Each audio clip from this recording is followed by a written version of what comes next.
Hey again, it's Bill Coons from Surgeons Advisor. We are on part 11 of how to analyze your website. It's a 10-step guide to analyzing and fixing your website.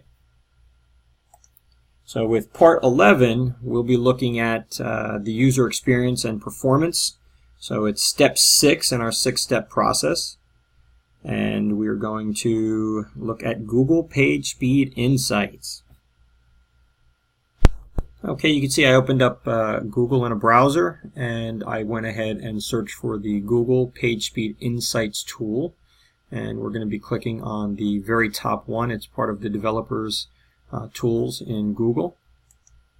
You'll see that a simple one field form comes up in which to analyze the site. So let's go ahead and copy our URL, which is the same site we've been analyzing through the series. And let's go ahead and click Analyze. Okay, so you can see that the score comes out, and you can see a couple of things. First of all, it's based on a scoring of a 100, 100 being the best and 0 being the worst. The site on the mobile scores a 66 out of 100, and a little notice pops up that lets you know that this may not pass the Google Mobile Friendly test. Now, we know from a previous series that we did that this site does not pass that test, but just in case you started with Page Speed Insights first, you can always click over and test the mobile friendly. So what does this tell us exactly? This tells us a couple of things. Number one, there's some items that need to be fixed. It needs to use legible font sizes. You need to configure the viewport. These are considered red fixes, so these are the most prominent fixes that should be taking place right now. There are some warnings that you should consider fixing.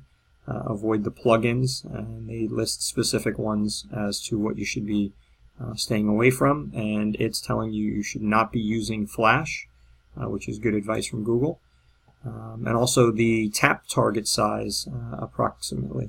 So you want to look at where these items are, and you can see if you click on See Screenshot, it'll show you that these two particular links are considered to be too close to each other. They're looking at how big a thumb is and where it would sit on the phone, and it would be very difficult for a user to click between the two different buttons.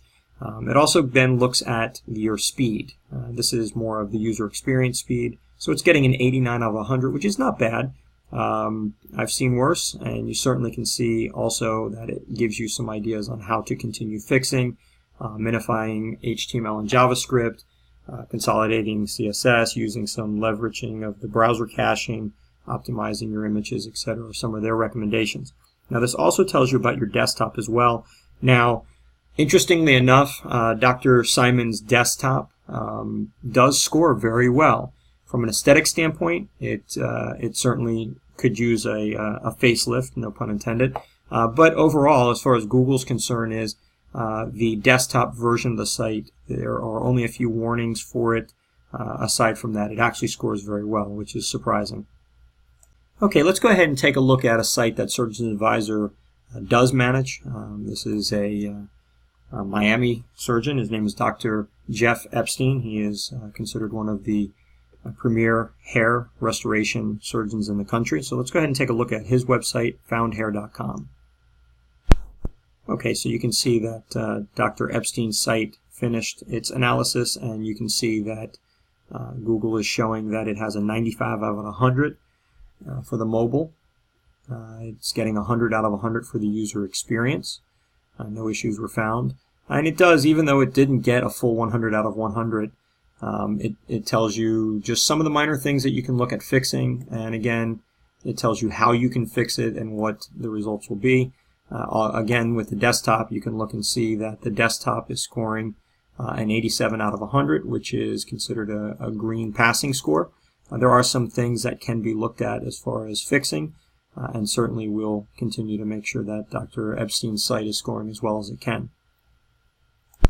So I hope you found that interesting. This is going to conclude the Google Page Speed Insights portion of Step 6. Stay tuned for Part 12, which is the last video in the series.